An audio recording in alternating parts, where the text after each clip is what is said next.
Hello, and welcome to the Brutal Iron Gym podcast, where our goal is to cut through the BS and deliver the brutal truth about topics related to health and happiness. Today's podcast is number 1385. The topic is training, and the title is Training Differences During Fat Loss versus Strength and Muscle Building Phases. So, pretty long one, but I think it's pretty descriptive. So that's usually pretty helpful. So what this kind of came up about was I was working with one of my online clients, and we just wrote for today, August 1st, a 1-year anniversary kind of program. So we've actually been working together for a full year now, and they thought it was kind of neat to see over the years, like over the first year here, like what they thought it was going to be versus what it was in regards to training and nutrition, and how much has changed over the year. And due to that conversation, we kind of thought it would be a fun topic to share as a podcast. So their overall goal is to be strong, jacked, and ripped. So they want to be strong, they want to have nice, good-looking muscles, but they want to be physically fit and be able to handle themselves well. So they want to, squat 2.5, 3 times their body weight, but they want to be able to throw their body around a bar and do muscle ups and stuff, or do like crazy jumping things, but they also want to have good muscle definition. So they pretty much want everything. They don't really want to compete, but they just want to kind of feel like a badass all around. And who doesn't? So that's awesome. Now, in our conversation, they said it was just neat to see how they trained differently through the different phases that came up within the year. So I thought it'd be fun to kind of map out what we did and then talk about some of the changes with training and nutrition and whatnot, and just kind of talk over the concept of the differences that can be made in your training depending on what phase you are in your training, whether you're wanting to get like super ripped at the moment, whether you want to get super strong and big muscles, kind of where you're at in your training and what might be the focus that you should have. So for this client, the first 4 months, we worked essentially kind of on just like recomposition. They came in a little fatter than they wanted to be. They had a little less muscle mass than they wanted to be. Wasn't quite as strong as they wanted to be. They have been working out for years, so they have a very good like fitness kind of base. However, they got to a point where they were overtraining, undereating, just felt stuck, kept taking away more food, kept trying to train even more, and nothing ever seemed to work. So they were just kind of fried. So the first 4 months, which was like last August, September, October, November, it was really just kind of starting to establish consistent eating habits. They were under eating, and it was causing their physique to look kind of watery, so like kind of like blurry. They were lean. You could kind of sort of see abs, kind of sort of see some muscle lines, but it like almost looked like there was just this thin layer of blur over the muscles, and that was from too high cortisol and the body being underfed compared to their activity level. Every time they would try to add in activity, they never could seem to get rid of that blur. So it was cool that we kind of like went through the process of trying to increase their calories during those 4 months, and we actually increased their calories more and more, but they actually looked leaner and leaner and leaner and leaner. So the idea of that was getting their body to like a reactive state to the nutrition and the training. Since they had undereat for a while compared to their activity level, their body was very non-responsive. What tends to happen is if you're eating less calories than what your body can really use and what it's able to burn through, it tries to figure out how to use less, how to need less. So if you're eating, I'm just making up numbers, say you're eating 1,500 calories when you should be eating 2,000. Your body has the capacity to burn 2,000 calories every day between like the activity levels you do, how active you are during the day, existing muscle tissue, just regular kind of like genetics to things.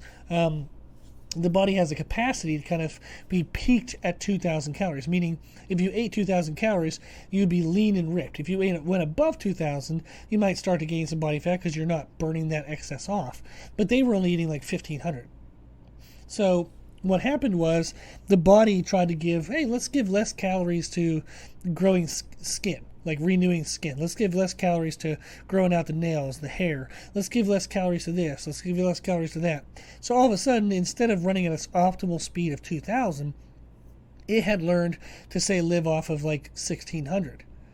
And that's where 1500 helped him lose a little bit of fat, but he always had this blur because the body was just kind of stressed all the time, and it was constantly trying to reduce its caloric usage to meet the calories, rather than the person trying to up their calories to match their kind of metabolic best.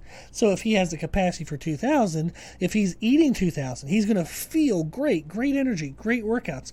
He's going to look shredded and lean and ripped because there's not this cortisol and this stress kind of floating around in the system causing a lot of water retention. So that was, in a sense, what we were really trying to do nutritionally during those first 4 months. But then in training, we were really trying to refine his training. He was of the mindset that, if you lift heavier, you get stronger. If you just muscle around more weight, you get bigger muscles. So we had to fix that because that was not working. He also had a lot of aches and pains, and elbow was annoyed, knee was annoyed. Just really had to work through a lot. And since he was under eating his calories, he was never getting any recovery for any of that stuff. So it was just kind of compounding. So I had to listen to podcast number 220, which is an old podcast. It's a training podcast titled Muscle Intention versus Movement Intention.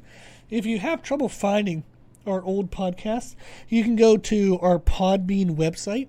So if you type on Google Podbean Brutal Iron Gym, it will bring up our Podbean page, our Podbean kind of homepage, and then on the middle of the screen to the right, you'll see that there's a search function. And in that search function, the middle screen to the right, you can type in any word and it'll come up in the history of all of our podcasts. So really cool feature there that you're going to want to know about. So you can just type in the word intention and then it'll bring up this podcast number 220 and that'll work. Or I think you probably can just type 220. That might be a little more efficient way of doing that. So that way you can listen to that. The goal was to refine technique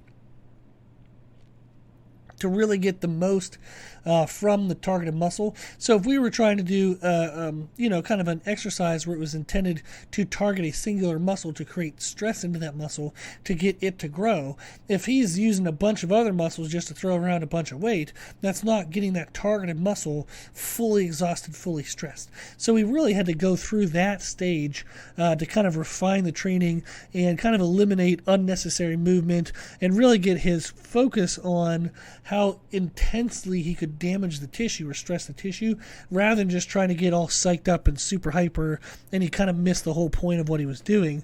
And it was almost like a big nervous system stress, like every workout seemed to exhaust him and kill him. So we had to kind of really dial that back. But that had come from the frustration that nothing was changing, so he just kept trying to train harder and harder and harder and harder. So what was neat was he actually needed to eat more and train less intense. Or at least more of a focused intense would be a better way of saying that. Then, in months 5 through 7, which was December, January, and February, we switched over to kind of more strength-based and muscle building, so we went ahead and bumped his calories up. What had happened was, leading into Thanksgiving, he had family events and whatnot, and I think the weekend before Thanksgiving, he screwed up his food all weekend, felt bad about it. Thought he was going to be really dialed in. Then he jacked up the whole, Thanksgiving week as well. And he was really down on himself. And I was like, dude, you're still getting stronger. You're still gaining a bunch of muscle. You're just eating a little more. It's going to cause a little bit of, fat gain, potentially. But, there's things we can do in our training to shift towards that. There's, things we can do with our nutrition. It's just kind of understanding where you're at in life. And that was at Thanksgiving. So we were talking about, we have another holiday coming up, Christmas and all the changes and craziness that happens around then, and New Year's. So I was like, why don't we take advantage of the season of life we're in, and let's focus more on strength and muscle building. So during the first 4 months, he had gotten a lot leaner, a lot crisper. So there was a lot of kind of leniency to gain a little bit of body fat to chase down the most strength, the most muscle tissue. So there was podcast number 946, which is a nutrition podcast titled How to Adjust Dietary Focus for Different Seasons of Life. And that was something I had him listen to, and then that's the changes we made with his nutrition. Now I'll explain here down below the changes we made in our training. So then the last 4 months, actually I think it would be 5 months, so March, April, May, June, and July, he focused in on getting ready for summer. So I wanted to be a little ripped, a little bit leaner in the abs. They went on, him and his family, wife and kids went on a beach trip, so he wanted to look good for the beach trip and all that. So we kind of focused on kind of getting a little bit leaner, but trying to continue to refine technique in our strength and still build muscle in targeted areas, to look good for the summer, kind of working on chest width and shoulder size. So it was a little bit of a shift, but it was fun to kind of shift into a different purpose. So now in August here, we're transitioning back to more of like a strength and muscle building phase. So we're going to eat a little more and focus a little more on heavier weights. So it was neat to see like through the phases all the different transitions we could make, and that's what he thought was really cool. So I figured we'd cover a little bit of the differences of what I do if somebody's in like a strength loss phase. I'm sorry, fat loss, hopefully never in a strength loss, but in a fat loss phase or in a strength and muscle building phase. Now, I do want to preface this and say that for all of my clients, we don't do anything textbook.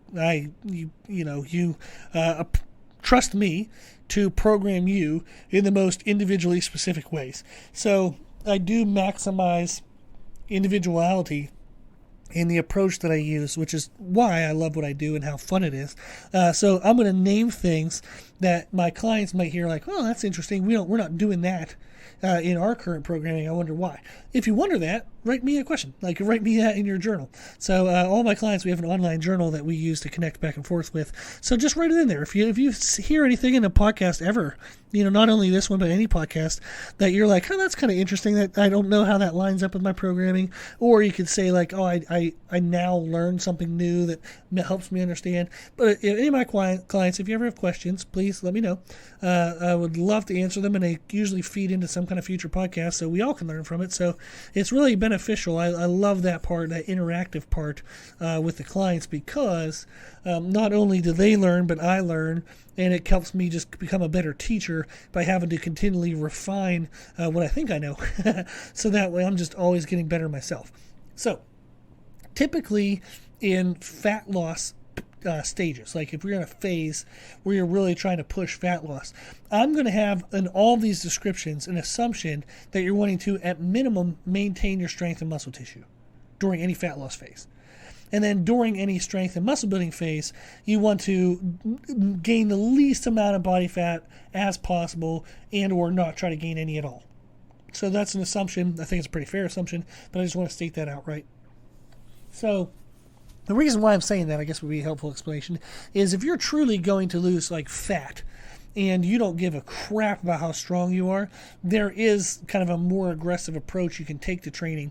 I don't recommend that, because I think strength is an underlying necessity for pretty much everything, like just quality of life and everything. So I wouldn't typically let the client completely let go of strength. I might reduce some of the elements more than I typically would otherwise, but we're always going to have some kind of strength element in there for sure. So fat loss phases, I'll typically train the muscles more often comparatively to to strength and muscle building phases. And basically the reason why is with strength and muscle building phases, you need heavier weight loads to cause a greater degree of nervous system stress, and heavier weight loads require greater recovery time. So there's a podcast number 322, which is a training podcast titled Training Frequency and Recovery Differences per Goal. And you can kind of listen and learn more about that as to why certain tissues, when they're stressed more in strength and muscle building phases, might take longer to recover, such as connective tissues, than what would happen in like a fat loss phase. So typically in fat loss phases, you can train more often.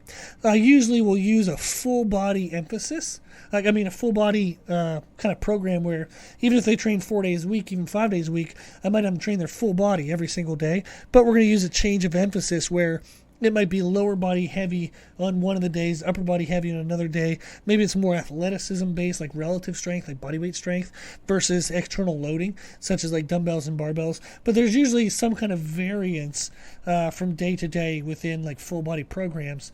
So that way you get change of stress load on tissues, change of stress load on the nervous system. It really helps continue the body to having to adapt and learn each day, which creates faster and more efficient adaptations. limitations. So if the body gets bored in training, it stops changing. So that's a big no-no. So we'll do full body workouts with different emphasis changes, or I'll have them do upper, lower, and it depends on kind of like the strength. How strong you are changes how you should train. The podcast 383 actually is a really good training podcast titled How Your Strength Affects How You Should Train. Pretty good one there. The stronger you are, you have to train different over time. So if I start lifting and I'm relatively weak when I start, as I get stronger and stronger and stronger, my training needs to adapt to that because I'm causing different stress loads into my tissues. So therefore, in my nervous system, so therefore I have to kind of modify my weight load intensities and or my frequency and even my exercise selection, which kind of factors into the weight load intensities. You need to modify that to account for the strength change. So in strength and muscle building phases, I tend to use upper, lower kind of structures or push-pull legs. You have to be more careful of like what's called collateral damage, or at least what I call collateral damage, is if I'm doing exercises that are strength-based, how often am I using supporting tissues? So if I'm doing really heavy training, how often am I using my grip? Am I going to start causing, like tight forearm muscles, which can cause elbow problems? How often am I using my lower back for stability?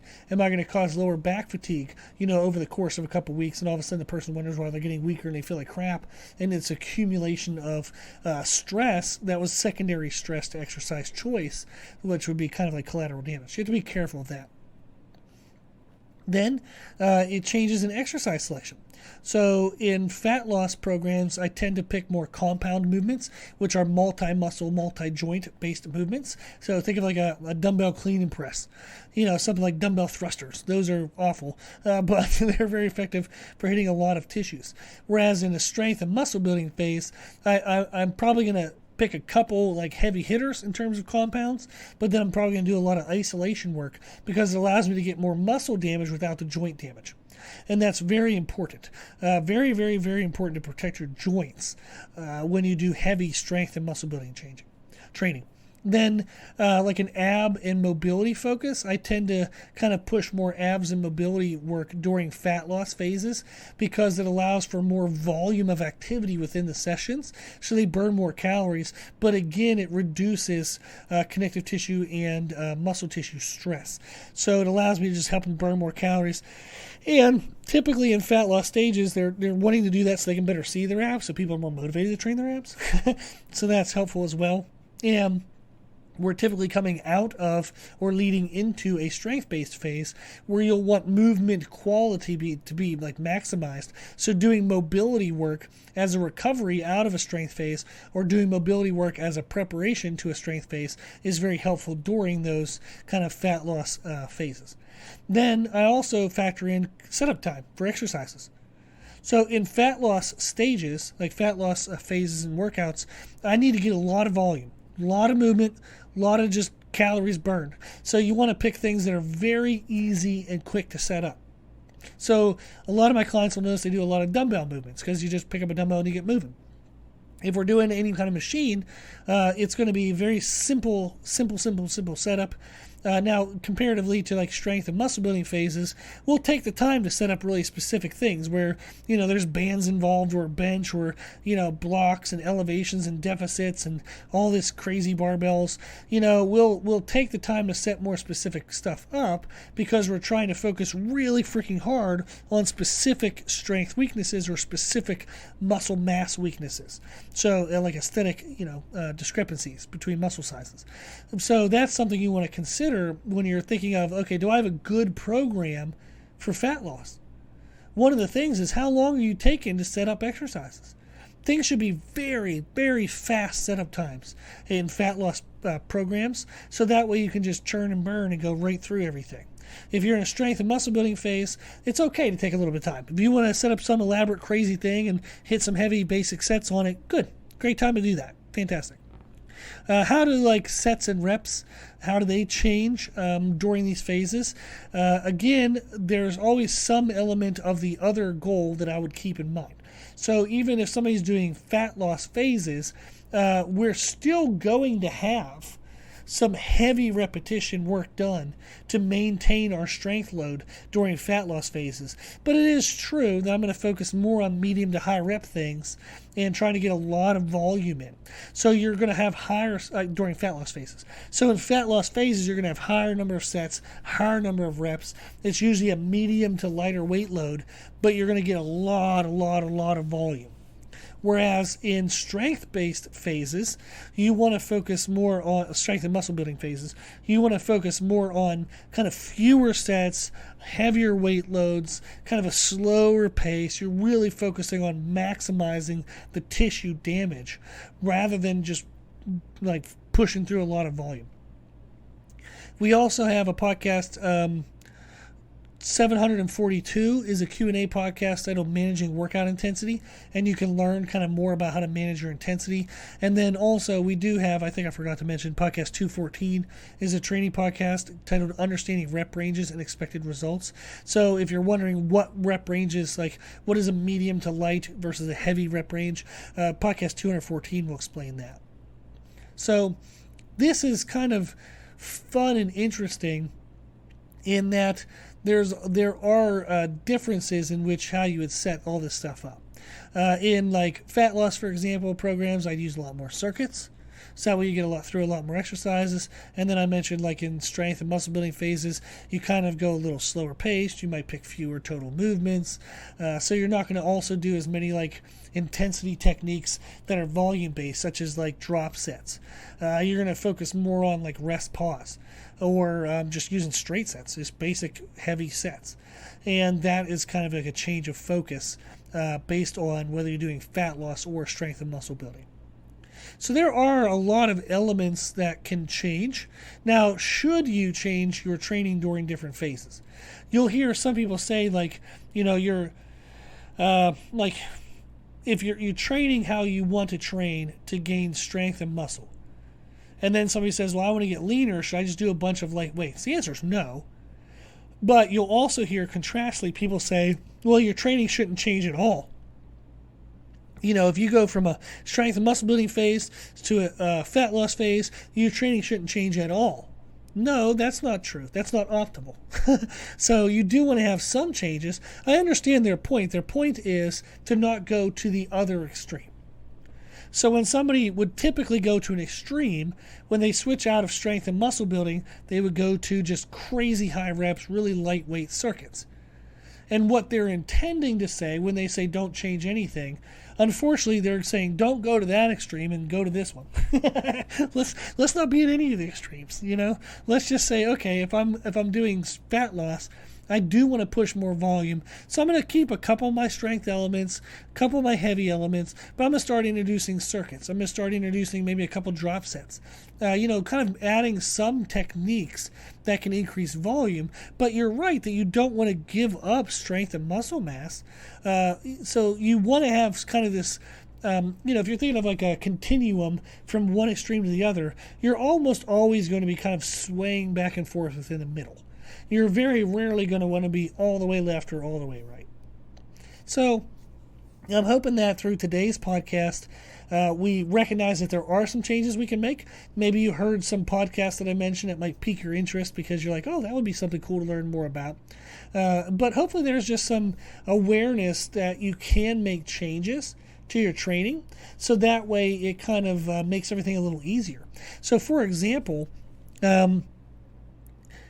this is kind of common sense, is if I have a different goal, I have to do something different to produce a different outcome, right?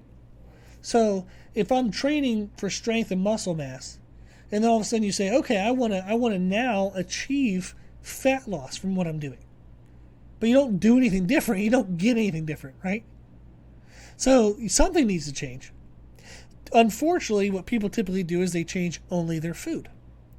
So you're like, okay, I'm still going to train like a maniac, but now I'm going to eat less. That is not optimal. That's not actually the best way to do this. Unfortunately, what it often causes is too fast of a reduction of calories, and that actually causes the metabolism to start to slow down. It ramps down. And then all of a sudden, fat loss becomes harder and harder as you continue to try to diet. So by changing and understanding how to change, your training during different phases, it reduces the kind of impact you have to have on nutritional change. So changing your training can help complement your nutritional changes. And that can actually offset how drastic the nutrition changes need to be. So for example, if I want to get leaner, I could reduce my caloric intake by 400 calories a day. Or I could reduce my caloric intake by 200 calories, but modify my training so I burn 200 calories more. I don't want to be in the gym longer. I just want to burn 200 more calories within the exact same amount of time in the gym.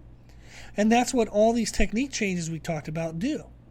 All these kind of like workout format changes. They would all change how many calories you're burning in your workouts, but they would not make your workouts any longer. That's pretty awesome. You don't have to do more as in time. You just do different. So I want to have a small impact on my nutrition because that tends to be much harder to change in the training, right? If I do something a little different for 1 hour in the gym 4 days a week, that's a lot easier to manage than trying to change one meal every day of the week, right? So if I can lessen the nutritional changes by changing my by changing my training, that's going to help that whole process be a hell of a lot easier on me. And it's just going to help get better results because our metabolism doesn't reduce as far. So it's actually fun because like there was an example where instead of reducing 400 calories by food, you do 200 by food and 200 by training. But there's even specific moment examples of how you can modify training to adjust for food. So for example, like a program over December, when people typically kind of mess up their diets, you can add fat loss elements into normal strength and muscle building programs to account for that small excess of calories. So you can modify a strength and muscle building program to add fat loss components. So that way, if somebody messes up their food during a certain season of life, or even just a small moment, maybe they're going on a week trip, or their birthday's coming up, something like that, you can modify the training to account for that, and it's not going to leave them any further behind. They're actually going to be right on progress. So you're just modifying some of the elements, and that way they continue to keep moving forward. It's super duper fun. I love doing this stuff.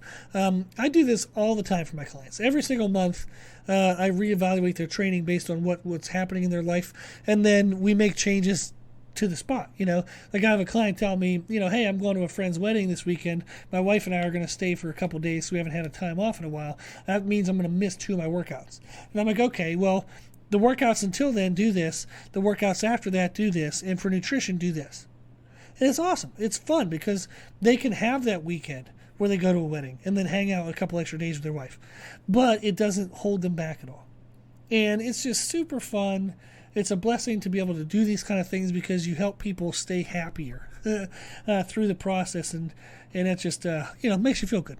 So I hope that in today's podcast you heard something that was of interest to you. I hope you check out those podcasts that I mentioned. If you have any questions about any of this kind of stuff, I'm always happy to help. I'm always available. My email is brutalirongym@gmail.com. And like we said, if you want to do a podcast search of our history, just go to Brutal Iron Gym, Podbean.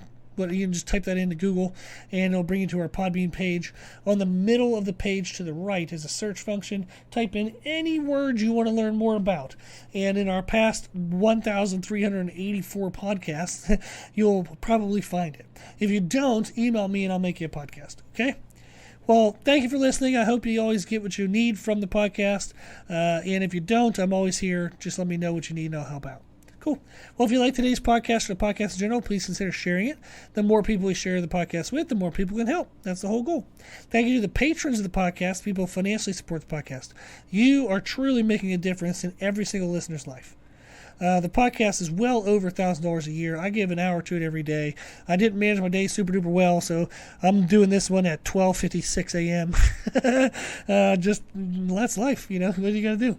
So I do my best to keep this podcast coming every day, and I truly appreciate everybody who listens. I hope that you get what you need from this. I hope that this is a valuable part of your life. I hope you think of it that way. Cool. Well, if you do like the information we share in our podcast, we do share other information on our social media channels on Instagram, Facebook, Twitter, and YouTube. They're all under the name Brutal Iron Gym.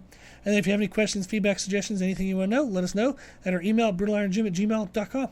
So as always, I hope this was helpful, and thank you for listening.